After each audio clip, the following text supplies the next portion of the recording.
Maka itu yang pertama, harus taat, patuh ya selama bukan maksiat. Kemudian yang kedua adalah kebutuhan biologis suami. Ini bagian daripada rumah tangga. Ya. Dan setiap melakukan interaksi biologis maka ada pahala. Karena kata Nabi SAW kepada sahabat-sahabat yang miskin, mereka datang lalu mengatakan, ya Rasulullah, sahabat-sahabat kami yang kaya mengalahkan pahala kami. Karena kami sholat, mereka sholat, kami puasa, mereka puasa. Tapi mereka punya kelebihan harta yang mereka infakkan, kami tidak punya. Ajarkan kepada kami amalan yang bisa menyaingi pahala mereka. Maka banyak Nabi ajarkan, tasbih adalah sedekah, tahlil adalah sedekah, subhanallah, la ilaha illallah, amar ma'ruf nahi munkar adalah sedekah. Banyak disebutkan. Nabi SAW mengatakan, dan di kemaluan karena ada juga sedekah, pahala yang besar. Maka kata para sahabat, ya Rasulullah, apakah kami menggauli istri kami lalu kami dapat pahala juga? Kata Nabi SAW, kalau kalian letakkan pada yang haram, maksudnya zina, maka bukankah berarti dapat dosa? Maka para sahabat mengatakan iya. Kata Nabi SAW, begitulah kalau kalian letakkan pada yang halal.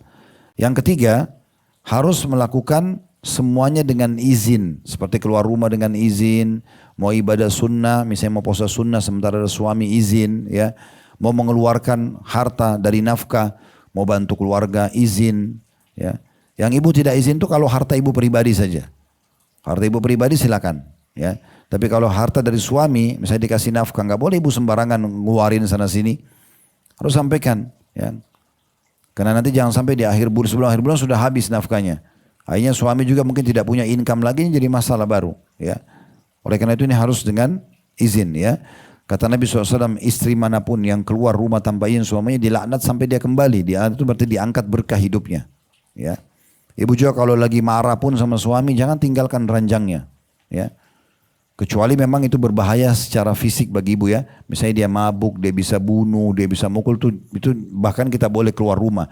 Tapi kalau hanya sekedar ngambekan masalah teknis, gak boleh tinggalkan ranjang ya. Karena itu akan membuat suami makin marah nanti gitu kan. Karena biologis itu akan memperbaiki hubungan, maka itu juga yang harus diperhatikan ya.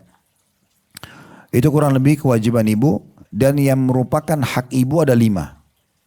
Kalau tadi kewajiban ibu saya simpulkan 3, kalau hak ibu ada 5. Yang pertama itu adalah muasyarah bil ma'ruf. Ini berarti kewajiban suami. Muasyarah bil ma'ruf ini artinya bergaul dengan cara yang santun. Ya. Suami itu bertutur kata yang baik, ya, mendidik dengan baik, gitu kan, mengingatkan dengan baik.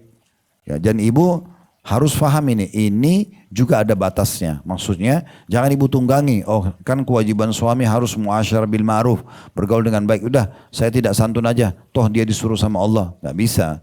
Allah bilang hal jazaul ihsani illal ihsan. Balasan kebaikan adalah kebaikan. Gak boleh ibu mau dibaikin lalu ibu jahat, gak bisa. Ya, ibu mau dilembutin tapi ibu kasar, gak mungkin gitu ya.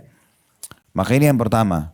Jadi para suami memang harus bermuamalah dengan baik. Kata Nabi SAW, orang mukmin yang paling sempurna imannya adalah orang yang paling baik akhlaknya. Dan orang yang paling baik akhlaknya adalah orang yang paling baik dengan keluarganya atau istri dan anaknya. Dan aku adalah sebaik-baik contoh dalam masalah itu, kata Nabi SAW. Terus yang kedua adalah hak biologis. Sama tadi, hak suami, hak istri. Berarti saling memenuhi kebutuhan. Kemudian yang ketiga, yang merupakan hak ibu, itu kewajiban suami adalah memberikan nafkah.